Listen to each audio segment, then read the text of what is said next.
just a past travel home on the travel. So that's a double obligation. Why didn't you write a poem when you're traveling? Well, I do write some poetry when I'm traveling. And why don't you read some poetry and then write some poetry or podcast some poetry or meditate or okay. Why don't you reach enlightenment? Why don't you find a different word than enlightenment? Why don't you use Hindu or Sufi terminology? Okay. Well, I might read in a different reading about... why don't you read about the Zen word for enlightenment? Why do you want to have a Sufi word? Yeah, they say harakat in Buddha-Shah. Yes, what are you doing? Sariat, Harakat, and Makat. What's Habsi Dam? Is that meditation? Oh, they say that's like pranayama. So, do you do Habsi Dam to reach Harakat? No, you don't do pranayama. You do japu, which is more like sikr, which is like simran. Oh, I see. What's that have to do with sun?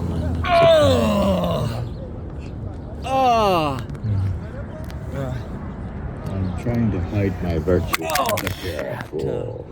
Oh, I see. That's why you're referring to stuff off topic. Yeah. Okay.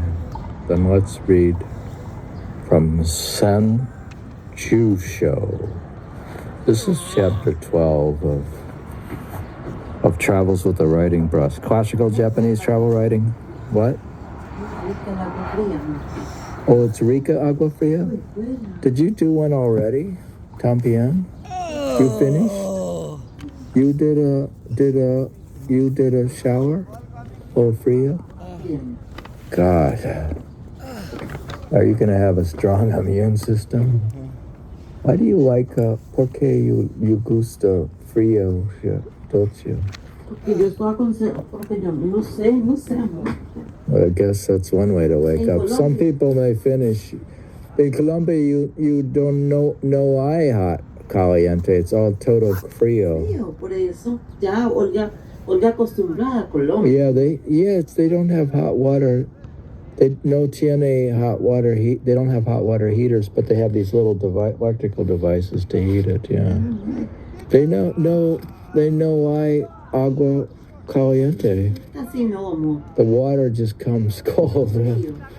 Yeah, they don't have. Most houses in Colombia don't have a water heater. They have a little electrical device that heats it as it comes out of the spout, but they don't have a formal water heater. Agua fria. Yeah, well, I can finish sometimes with it. Finish my shower with fria, but not... Well, you don't have to hide your virtue and appear a fool. If you're not a fool, then why don't you display your virtues, okay, and talk about taking a cold shower. You have virtues of the cold shower. Yeah, I'm displaying my wife's virtues, and I myself, I appear a fool. Okay. Even though I'm reading a Penguin classic, which makes me classical in a way, so... The anonymous collection of Buddhist tales called Sen Jusho. The collection. Yeah, this is just a collection. Seems to have been written around the middle of the 13th century. This probably makes it roughly contemporaneous with some versions of the tale of Zegyo. But these stories present the same protagonist in a startling different guise. Yeah, this podcast is startlingly different. Yeah. No mucho what? Solo tres. What's solo tres? 1, 2, 3. What's 1, 2, 3? 3? What's 3? The size? That's only a 3? Solo, no. Only a 3? You mean it's muy flaca? You're muy flaca with the 3? The size? What's a 3? 1, 2, 3. No comprendes. De casa, house, the house, viaje, solo 3. No más, solo de esto. Only 3? 3. Oh, you only have 3 underwears? No. No comprende. Ay, I don't know. See, I like to appear the fool and not understand my wife, so... Yeah, you must be a fool. Yeah, I'm in effect a fool. mucha ropa interior, solo traje 3 interiores. I'm a fool because I don't even understand my wife. Yeah, you must be a fool. Okay. Let me see. Oh, you didn't bring all underwear. Yeah. ¿Ya comprendes? Yeah, what she's saying is we were only came for 2 nights, but we now decided to stay for 3, and she's running out of underwear, so...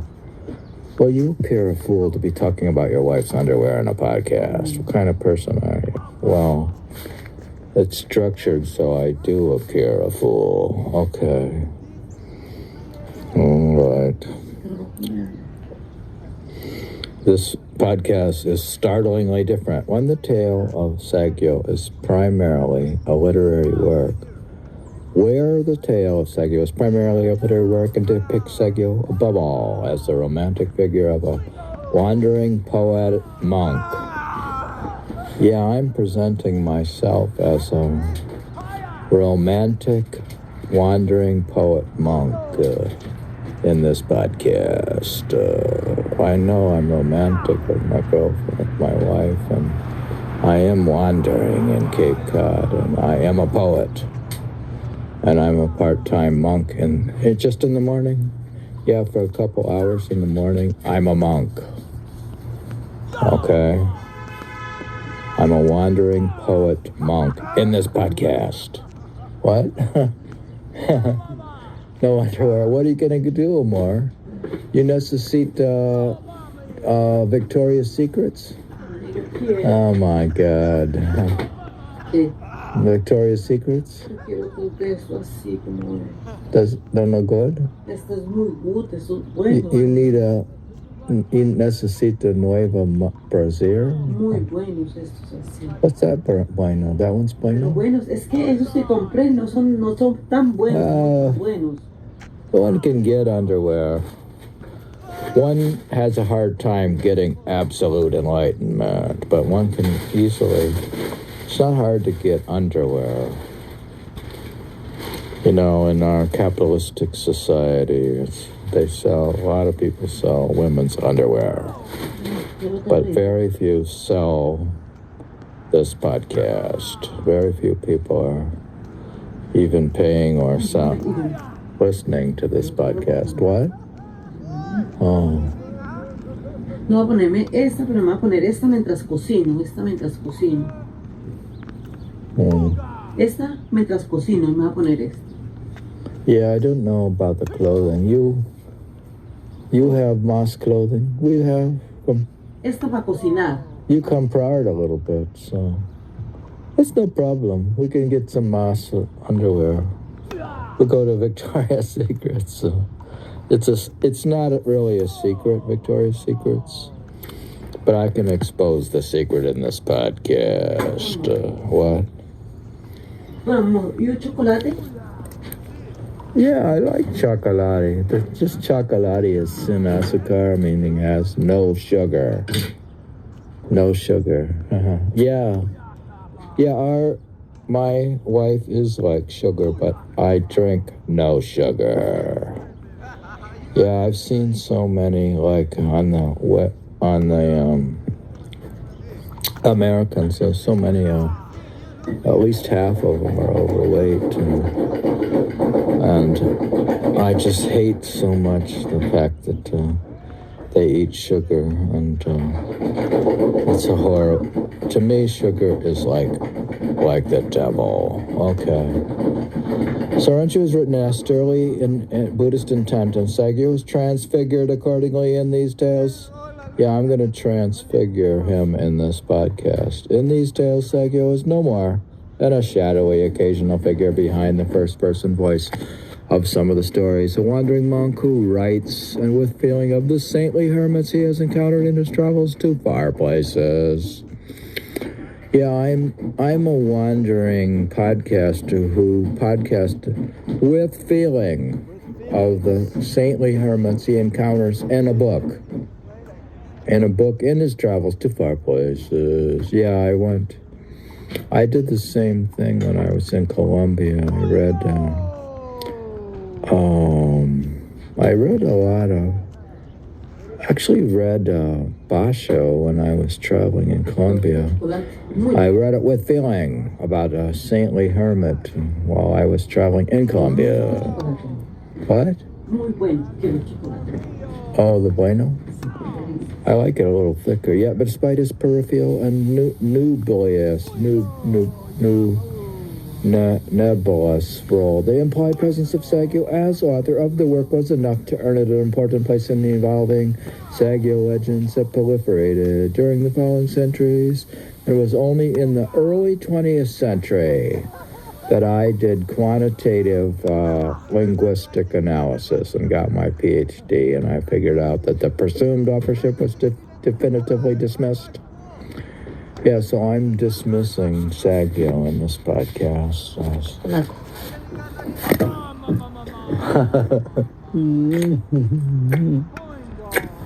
So I can appear the fool who says he went to Harvard and got a PhD in quantitative linguistics. And actually, I didn't do any of that. And I'm presuming the author is Saigyo, and I disagree with the analysis in this podcast. Okay. Wait, you're confusing me. Yeah.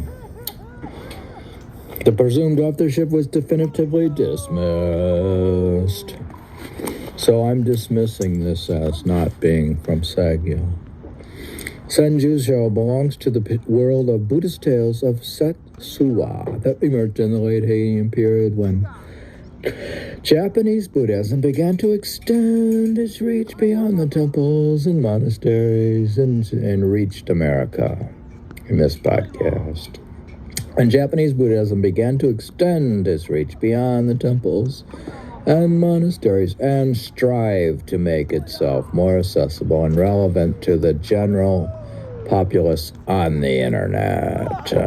General populace, these tales often combine the entertainment of story with the serious intent of moral and spiritual teaching and essentially grow out of an oral rather than a written tradition in both content and style. The tales in Senjusho appear a close relationship to sermons. They first set out the story of a holy man. Yeah. Either a straightforward biography or someone encountered by the narrating wandering monk, and this is followed by the stirring commentary intended to move the audience to tears of veneration at his sanctity. Yeah, I would expect people to be moved to tears in this podcast because of the sanctity of this podcast.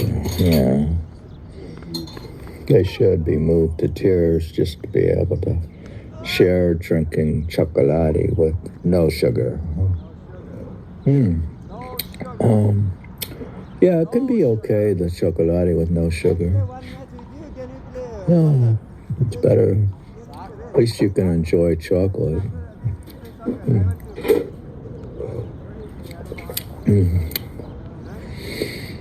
At the heart of these stories is the ideal of a particular form of extreme podcasting. Particular form of extreme Buddhist asceticism popular at the time.